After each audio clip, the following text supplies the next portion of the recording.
Vamos a continuar nuestro estudio en el libro de Filipenses. Entonces, si me acompañas a Filipenses, vamos a terminar hoy el capítulo 1. Entonces, acompáñame ahí en tu Biblia en Filipenses capítulo 1. Vamos a estar estudiando los versículos 27 al 30. 3 versículos. Cortito, pequeña la porción. Entonces, si ya estás ahí, si ya estás en Filipenses capítulo 1, vamos a leer toda la porción. Dice Filipenses 1, versículo 27. Solamente compórtense de una manera digna del Evangelio de Cristo, de modo que ya sea que vaya a verlos o que permanezca ausente, pueda oír que ustedes están firmes en un mismo espíritu, luchando unánimes por la fe del Evangelio. De ninguna manera estén atemorizados por sus adversarios, lo cual es señal de perdición para ellos, pero de salvación para ustedes, y esto de Dios. Porque a ustedes se les ha concedido, por amor de Cristo, no solo creer en Él, sino también sufrir por Él, teniendo el mismo conflicto que vieron en mí y que ahora oyen que está en mí. Padre, te pedimos que seas tú guiándonos a través de este estudio, que nos ayudes a mantener todos nuestros sentidos atentos y concentrados en lo que tú nos quieres revelar hoy, Padre. Guíanos, Señor, a través de tu palabra. Convierte nuestros duros corazones, Padre, en corazones de carne para que puedan estar susceptibles a tus verdades, Padre. Te lo pedimos y te damos las gracias en el nombre de Cristo Jesús. Amén. Estuvimos viendo la semana pasada esta porción de Filipenses donde Pablo explica este conflicto que tiene en su mente, en su corazón, entre no saber qué decidir y nos explicaba incluso el pastor, o sea, no es que Pablo tenga su vida en su control, sino dice, si en mí estuviera, no sabría qué es mejor para mí, si ya morir, dejar este mundo, ir directo con Cristo, dejar de sufrir y padecer aquí, o quedarme aquí y ser de bendición para ustedes. Y al final su conclusión de Pablo dice, me es mejor servirles a ustedes, quedarme aquí en la carne un tiempo más, porque esto va a ser de provecho para ustedes, para los filipenses. En todo ese contexto, en ese conflicto, continúa Pablo con esto que dice, solamente compórtense de una manera digna del Evangelio de Cristo. Ahora, esta porción, parte de aquí, me gusta cómo lo pone la nueva versión internacional. Ese solamente lo traduce como pase lo que pase. Es como lo pone la nueva versión internacional. La paráfrasis de J.B. Phillips, esta sección lo pone como, pero pase lo que pase, asegúrense de que su vida cotidiana sea digna del Evangelio de Cristo. Entonces, ¿qué es lo que nos está diciendo Pablo en esta parte? Primero, nos está hablando de que su vida no es importante. Dice, pase lo que pase. Y ese pase lo que pase se refiere a lo que nos explicó anteriormente. No importa si vivo, no importa si muero, no importa si voy a verlos, no importa si no los voy a ver. Dice, eso no es importante, mi vida no es importante. Dice, lo importante es que ustedes vivan una vida digna del Evangelio. Lo importante, y nos reenfoca Pablo en Cristo. Cristo es lo importante, el Evangelio de Cristo es lo importante. Ahora, Pablo no está aquí autosacrificándose y flagelándose y diciendo, no importa, yo estoy bien. No, o sea, de verdad él nos explicó. Dice, si muero, voy a gozar y voy a disfrutar porque voy a estar con Jesús. Pero si me quedo aquí, voy a disfrutar y voy a gozar porque voy a ser de utilidad para ustedes, voy a ser de provecho para ustedes. Entonces, por eso Pablo dice, no importa, de cualquier forma yo voy a tener gozo y el Evangelio, lo importante es que crezca en ustedes. Ahora, te digo que me gusta cómo lo pone la paráfrasis de J.B. Phillips, porque dice, tu caminar día a día. Lo leemos en nuestra versión, sea Reina Valera o la Nueva Biblia de las Américas, y es muy parecido la idea, y dices, una manera digna del Evangelio, compórtense de una manera digna del Evangelio de Cristo. Y entonces nos podemos ir con la idea, bueno, estoy bien. Me porto bien cuando voy los domingos a la congregación, saludo a todos y amén, bendiciones hermano, y voy cada domingo y todo. No, la idea de aquí es cómo vivo día tras día, cómo estoy viviendo cuando voy al trabajo, cuando ya no estoy con el grupo de cristianos, cuando salí de Cristianolandia y estoy en el mundo real. Entonces, ahí cómo estoy viviendo. Eso es lo que Pablo me llama. Cómo estoy haciendo negocios, cómo estoy en la escuela, cómo estoy en el trabajo, cómo estoy mientras estoy conduciendo. Entonces, en todas esas cosas cotidianas, Pablo dice, lo importante es que vivan de una manera digna del Evangelio. Y aquí hace Pablo esa aclaración que te digo, Pablo no importa, dice, de modo que ya sea que vaya a verlos o que permanezca ausente, pueda oír que ustedes están firmes en un mismo espíritu. Repito, lo importante para Pablo no es lo que le suceda a él, es el Evangelio es lo que es importante. Y te repito, esto no es así como que ya me sacrifico y ya mi vida no importa, y no es una actitud derrotista, todo lo contrario. Jesús dijo que el que quiera salvar su vida la va a perder, y el que dé su vida por el Evangelio la va a ganar, y es lo que está demostrando Pablo.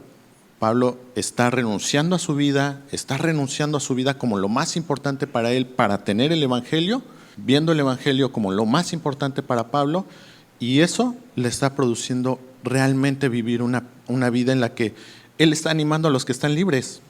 Entonces, si realmente queremos vivir una vida plena, una vida que sirva para lo que fue diseñada, necesitamos enfocarnos como Pablo en Cristo. A veces vemos esta idea de, pues es que hay que llevar el Evangelio, y llevar el Evangelio es hablarle a las personas de Cristo. Y sí, efectivamente, eso es parte del Evangelio, pero Pablo nos dice aquí que andemos en nuestra vida cotidiana de una forma digna del Evangelio. Entonces, no es solo ir y hablar de Cristo, es que mi vida también hable de Cristo, que en mi andar, que en mi costumbre, que en mi diario vivir, se vea que realmente estoy viviendo para Cristo. Este tema de qué es vivir una vida digna del Evangelio, tú y yo podemos tener muchas opiniones, podemos dar muchas ideas diferentes de qué es vivir dignamente el Evangelio, pero lo importante es Dios, ¿qué le llama a vivir dignamente el Evangelio? Y en toda la Biblia puedes ahondar muchísimo en este tema, pero aquí Pablo, encuentro 5 puntos que Pablo da de lo que significa vivir dignamente el Evangelio. Cómo debiera de ser una vida día a día que está demostrando que realmente estamos en Cristo. Más o menos a la mitad del versículo 27 dice, pueda oír que ustedes están firmes en un mismo espíritu. Y es el primer punto que encuentro de cómo Pablo describe que se ve una vida que es digna del Evangelio, estando firmes en un mismo espíritu. Ahora, ¿a qué se refiere con un mismo espíritu? Este tema lo va a ampliar y lo va a explicar mucho más a profundidad Pablo en el siguiente capítulo, entonces no se pierda la próxima semana. Pero quiero resumirte la idea en estos versículos de Filipenses capítulo 2, versos 5 al 8. Te lo voy a leer en la Nueva Traducción Viviente. Dice, tengan la misma actitud que tuvo Cristo Jesús. Aunque era Dios, no consideró que el ser igual a Dios fuera algo a lo cual aferrarse. En cambio, renunció a sus privilegios divinos, adoptó la humilde posición de un esclavo y nació como un ser humano. Cuando apareció en forma de hombre, se humilló a sí mismo en obediencia a Dios y murió en una cruz como morían los criminales. Entonces, te repito, el próximo capítulo vamos a ver más a detalle esto, pero básicamente este mismo espíritu es andar en esta humildad que Jesús andaba, renunciar a todo su poderío por vivir una vida humilde sirviendo a los demás. Ese es el espíritu del que nos está hablando Pablo, de estar firmes. Ahora, esta idea de estar firmes, esta palabra en el original dice que se traduce como estar firmes, perseverar o persistir, o mantenerse uno mismo de pie. Y si recuerdas tus tiempos escolares, que te decían en posición de firmes, parabas derechito y lo primero que empezabas a hacer era, ¿sí? Es una posición incómoda, es cansada, físicamente es cansada. Entonces esto nos debería de transmitir la idea de que nos va a costar trabajo, nos va a requerir un esfuerzo mantenernos firmes, no va a ser algo que nuestro cuerpo, que nuestra carne naturalmente va a querer hacer. Estar firmes en el Espíritu es algo que nos va a desagradar a nuestra carne. Y mientras estemos en este cuerpo, vamos a seguir lidiando con la carne y vamos a tener que seguir obligándonos a estar firmes. Ahora, me gusta porque no sé quién te presentó el Evangelio, no sé si te vendieron una idea de pare de sufrir, pero Jesús no puso letras chiquitas en el contrato. Jesús y la Biblia es clara, va a haber luchas, va a haber conflictos. Pablo a Timoteo le dice en 2 de Timoteo, capítulo 2, versos 3 al 4, sufre penalidades conmigo como buen soldado de Cristo Jesús. El soldado en servicio activo no se enreda en los negocios de la vida diaria a fin de poder agradar al que lo reclutó como soldado. Y Pablo nos está hablando de esta disciplina que requiere el estar en la vida espiritual. Nos habla del ejemplo del soldado, cómo se retira, se abstiene de las cosas del mundo para enfocarse en su servicio militar. Y debiéramos, como creyentes, ser conscientes de que estamos en esta guerra espiritual, no contra carne ni sangre, sino contra huestes espirituales, ¿sí? Entonces, en esta guerra espiritual se nos llama a hacer eso, recordar que somos soldados y que debemos de estar firmes. Ahora, en 1 Corintios, capítulo 9, versículos 24 al 27, Pablo utiliza otra analogía, utiliza la analogía de un deportista para hablarnos la misma idea de la disciplina que nos requiere la vida espiritual. Dice en el versículo 24, ¿no saben que los que corren en el estadio, todos en verdad corren, pero solo uno obtiene el premio? Corran de tal modo que ganen. Y todo el que compite en los juegos se abstiene de todo. Ellos lo hacen para recibir una corona corruptible, pero nosotros una incorruptible. Por tanto, yo de esta manera corro, no como sin tener meta. De esta manera peleo, no como dando golpes al aire, sino que golpeo mi cuerpo y lo hago mi esclavo. No sea que habiendo predicado a otros, yo mismo sea descalificado. Y este ejemplo de esta disciplina de Pablo es padre porque hoy en día salen con su medallita de oro, de plata, y luego todavía se quejan, ¿no? De que no era buen oro, buena plata, ¿no? Pero en los tiempos en los que Pablo está hablando, no era oro, plata, era una coronita de hojas. Más tardaban en ponértela que en lo que se empezaba a secar. Y entonces Pablo dice, o sea, ellos llevan toda una vida de abstinencia, de entrenamiento, de enfocarse en el deporte para ganarse una corona de hojas. Dice, tú y yo estamos corriendo por algo más. Y lo pone así, por tanto yo de esta manera corro, no como sin tener meta, no dando golpes al aire. Dice, tengo una meta, mi meta es Cristo.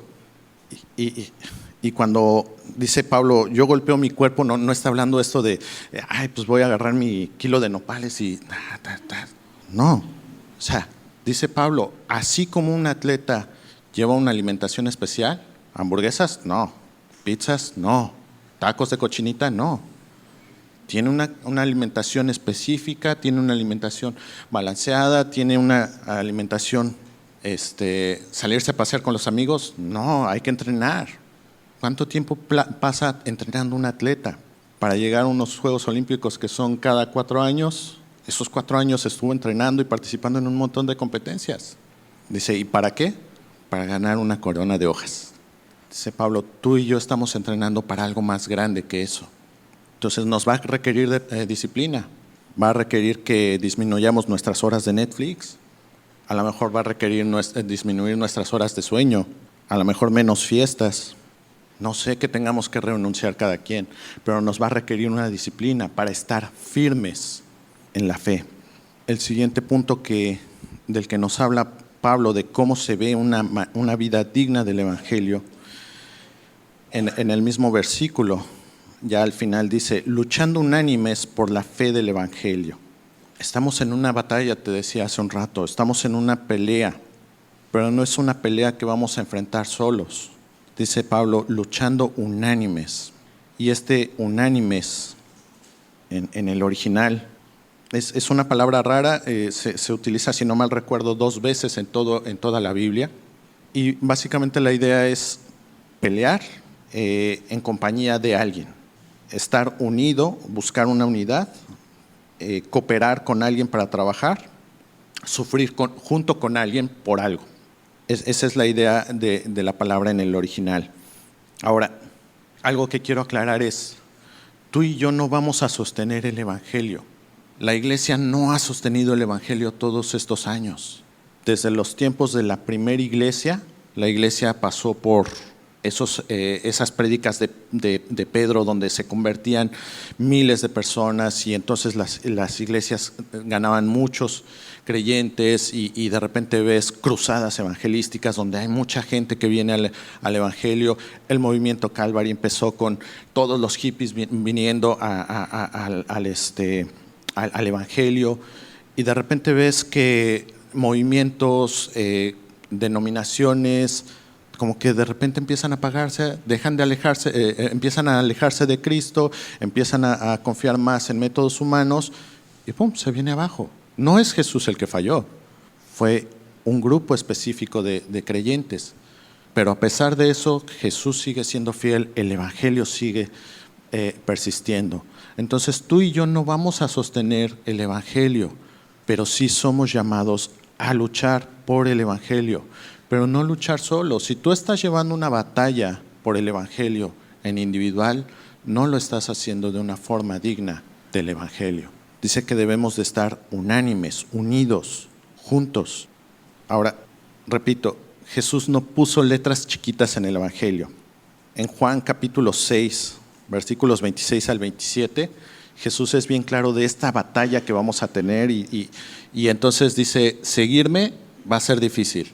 Ve cómo lo aclara. Después de haber alimentado a multitudes, y entonces tiene multitudes siguiéndolo, a ver de qué toca hoy. Ayer fue tortas de pescado, a ver hoy qué viene.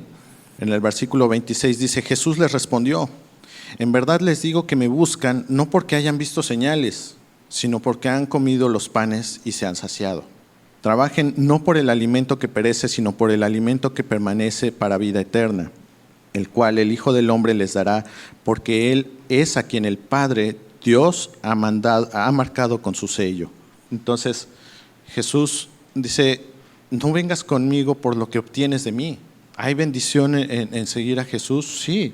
Dice, pero eso no es lo más importante que te puedo dar. Si tú o yo estamos siguiendo a Jesús por los beneficios materiales que pueda obtener, dice Jesús, no me sigas por eso. Sígueme porque me reconoces como el Hijo de Dios. En Lucas capítulo 9, verso 23 dice, y a todos les decía, si alguien quiere seguirme, niéguese a sí mismo, tome su cruz cada día y sígame. O sea, es una lucha, es una batalla, es difícil la vida cristiana, no es pare de sufrir, no es se acabaron tus males, no es ya no vas a batallar. Ahora te decía, esta batalla no es para pelearla solo. Salomón, en el libro de Eclesiastés, capítulo 4, versículos 9 al 12, dice, más valen dos que uno solo, pues tienen mejor pago por su trabajo. Porque si uno de ellos cae, el otro levantará a su compañero. Pero hay del que cae cuando no hay otro que lo levante. Además, si dos se acuestan juntos, se mantienen calientes. Pero uno solo, ¿cómo se calentará? Y si alguien puede prevalecer contra el que está solo, dos lo resistirán. Un cordel de 3 hilos no se rompe fácilmente. Entonces, esta idea que nos transmite Salomón es, si tú estás viviendo la vida cristiana solo, donde hay luchas, donde hay conflictos, se te vas a caer. Y cuando caigas, ¿quién te va a levantar? Si estás solo. Génesis, Dios después de crear al hombre, la primera observación que hace dice, no es bueno. Es la primera vez que Dios dice, no es bueno.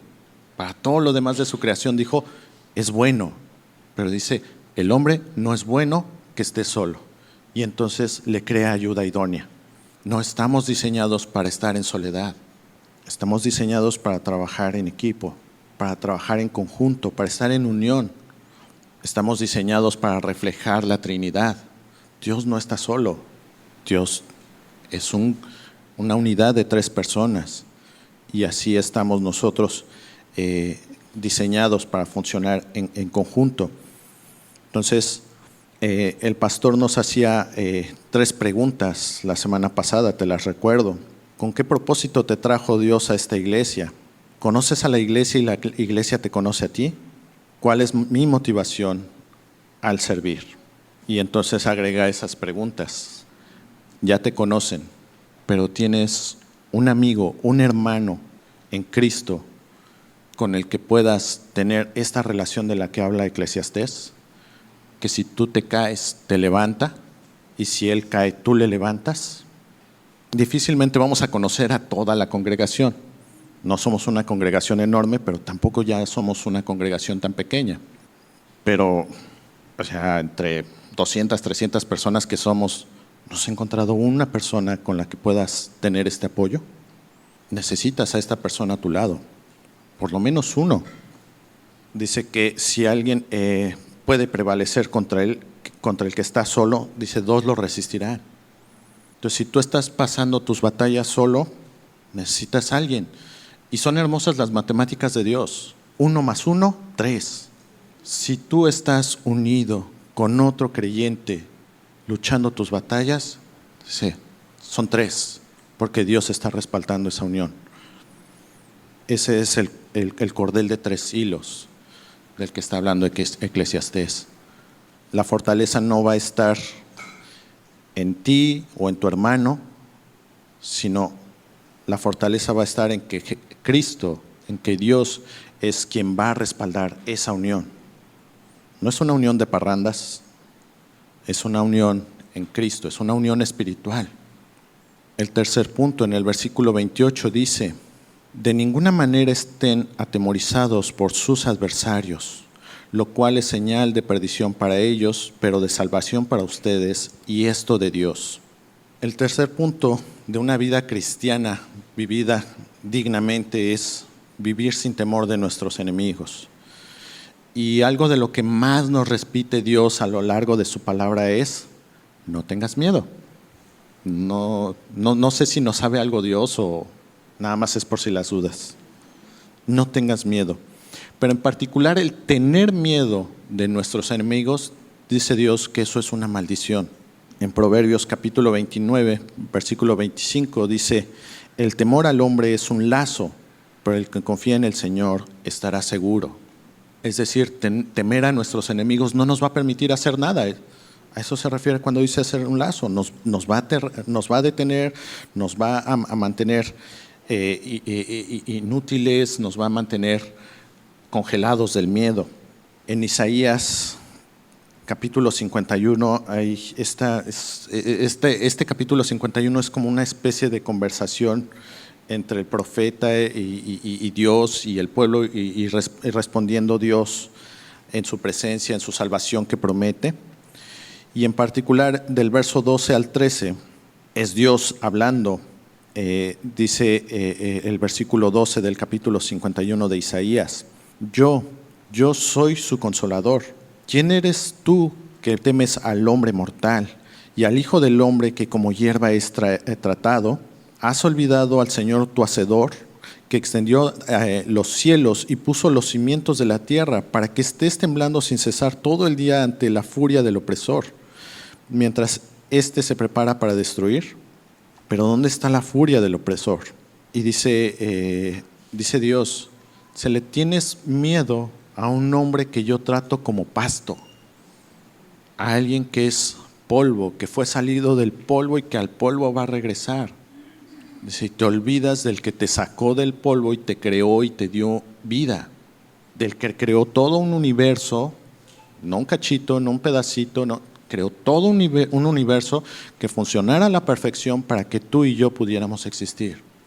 Al que puede decir con el poder de su palabra: sea la luz, y no crea un foquito, crea un sol, no le tenemos miedo.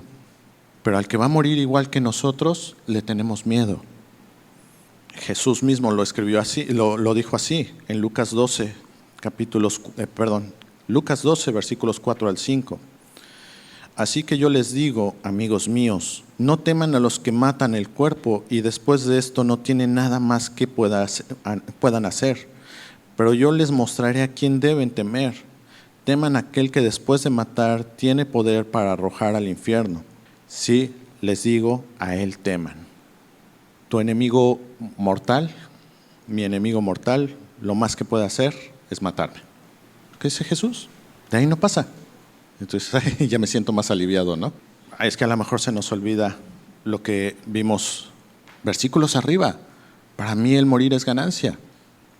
Claro, si tú y yo no hemos hecho nuestra esa verdad, si para ti y para mí no es cierto, no nada más que lo sepamos decir y repetirlo, pero si efectivamente para ti y para mí no es un sentir, no es una convicción que el morir es ganancia porque vamos a estar con nuestro Creador, entonces sí, mejor si tengamos miedo.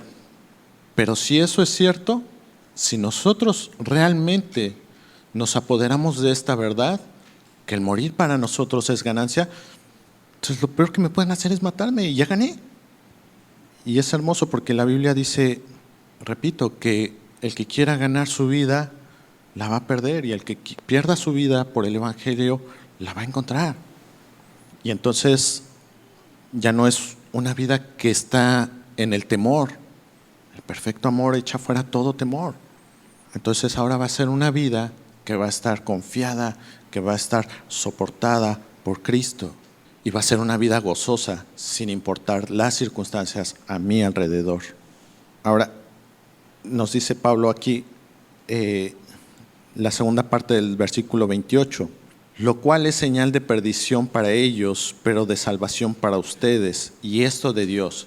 Y me gusta porque Pablo constantemente nos recuerda que todo esto, la vida cristiana, que sea digna del Evangelio, no es un trabajo tuyo, no es un resultado tuyo o mío, es un resultado que va a hacer Dios.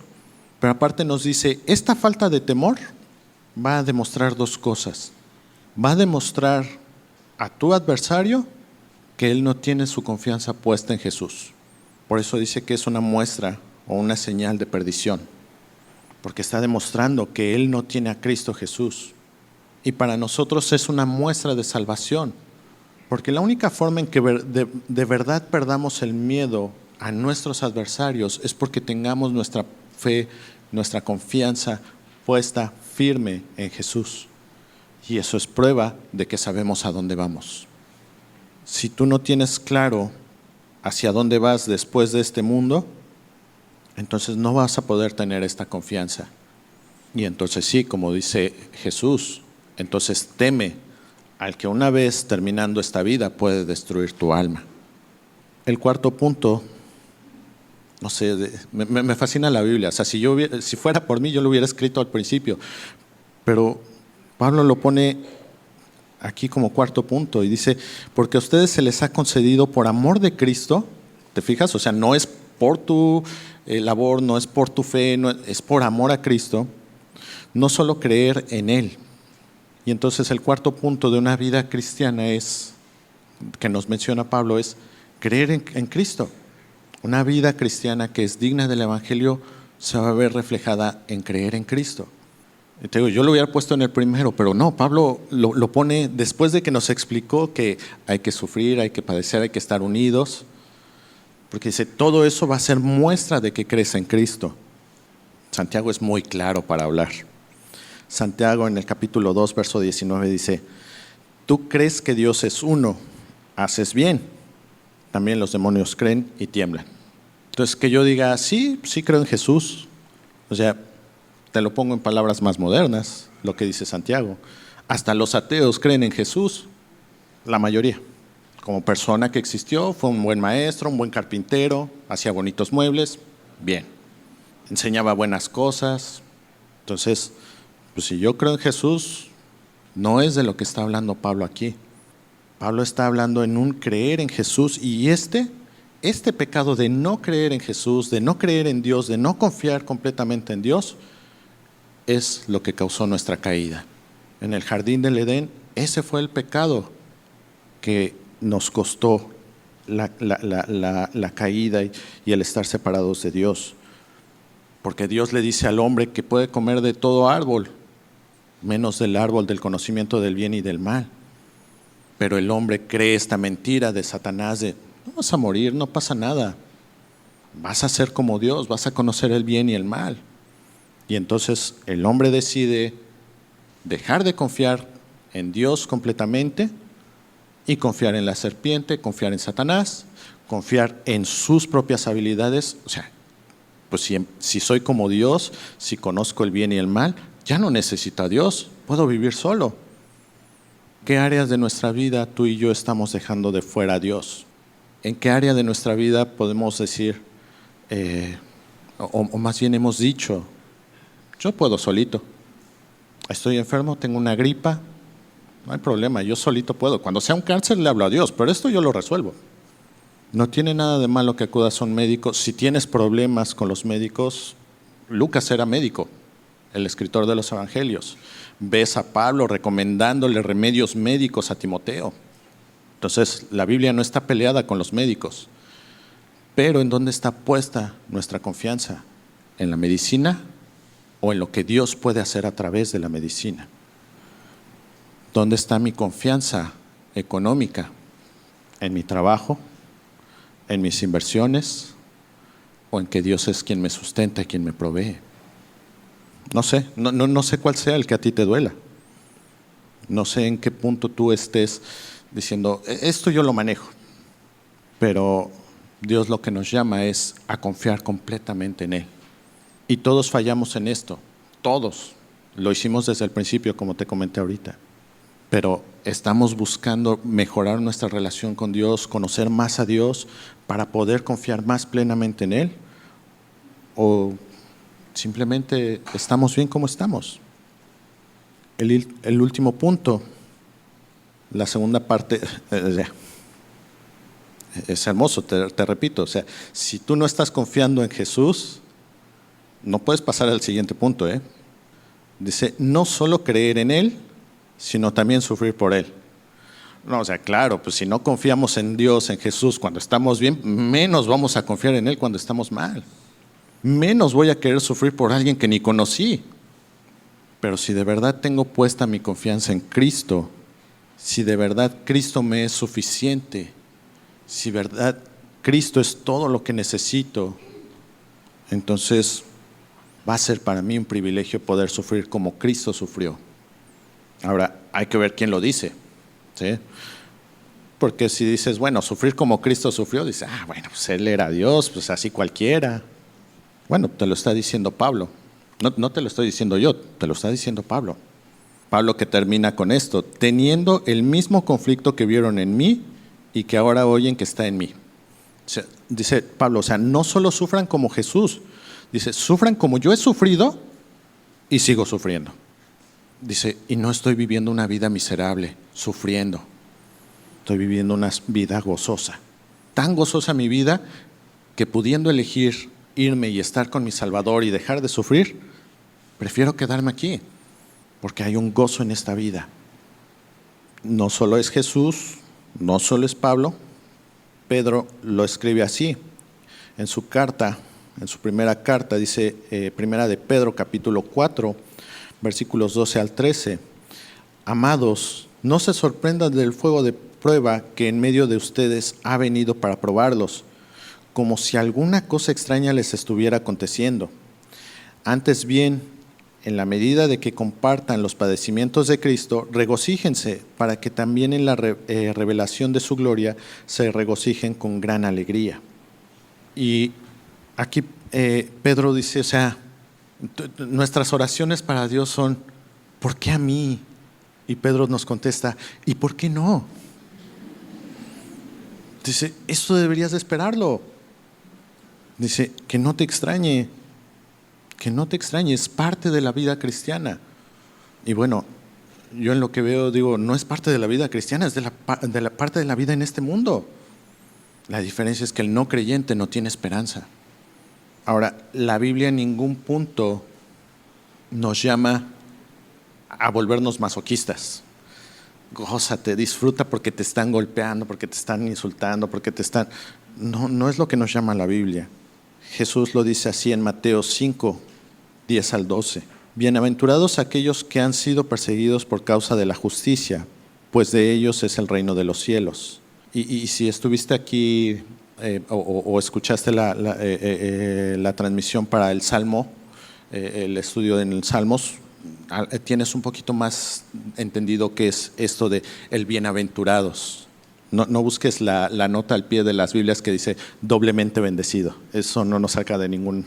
Puedes escuchar el audio de los Salmos para que entendamos un poquito más qué es este bienaventurados. El versículo 11 de Mateo 5 dice: bienaventurados serán cuando los insulten y persigan y digan todo género de mal contra ustedes falsamente por causa de mí. Remarca así doble, así de falsamente.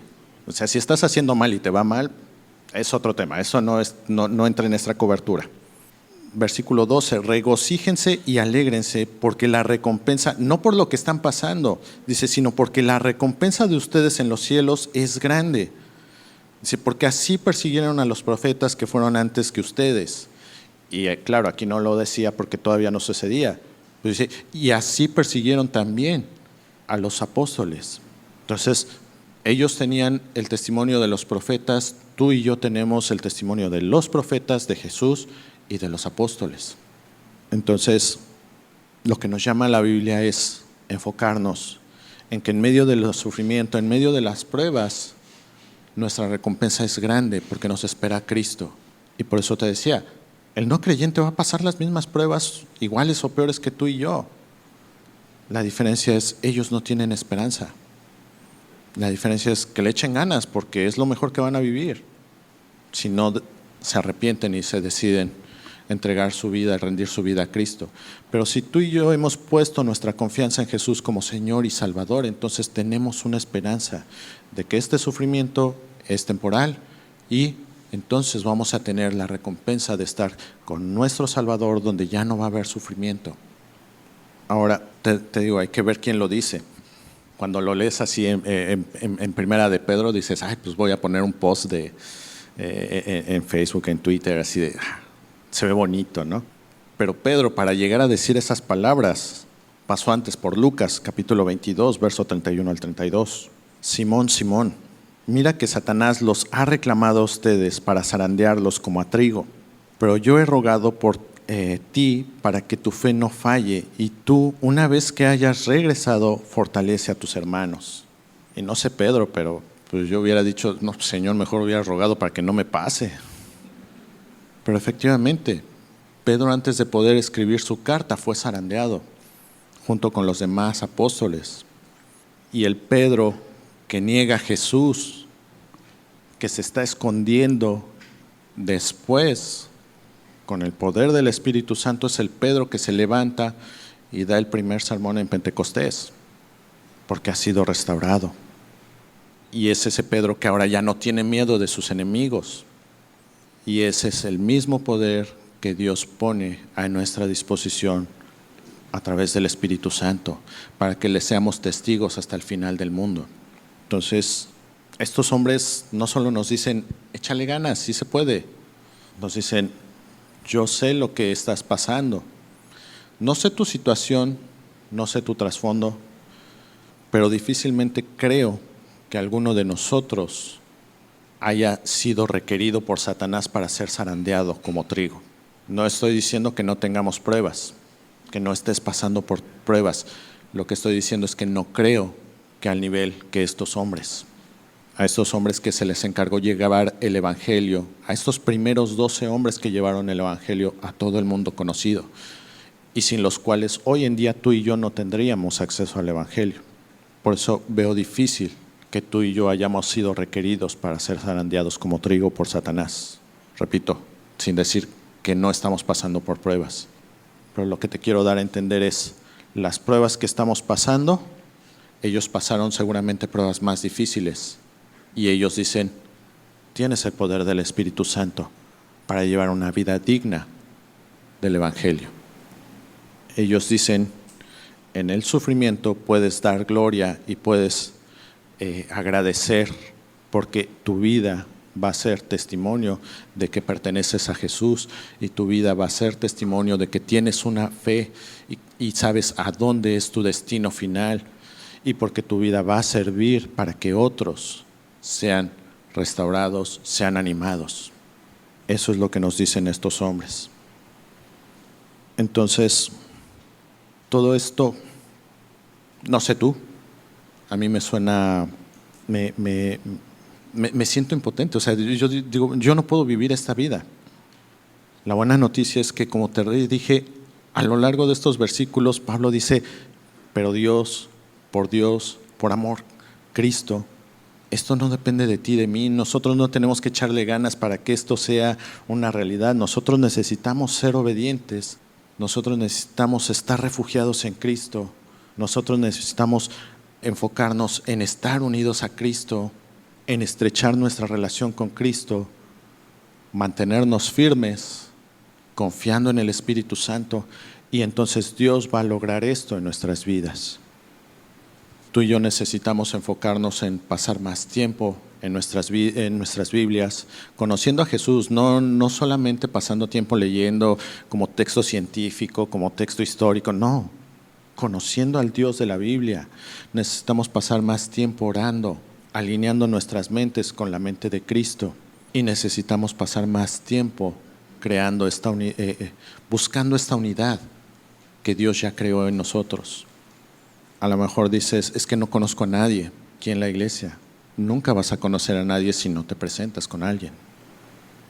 Es que aquí nadie le importa, se preocupa por los otros. Eso no va a cambiar si tú y yo no empezamos a preocuparnos por otros. Entonces, necesitamos ser intencionales en esto. Y si nosotros somos obedientes, Cristo, Dios va a crear esto en nosotros. No son tus fuerzas o mis fuerzas, es el poder del Espíritu Santo en nosotros. Entonces, acompáñame a orar que Dios pueda hacer su buena obra y que nosotros podamos ser obedientes a lo que Dios nos pide.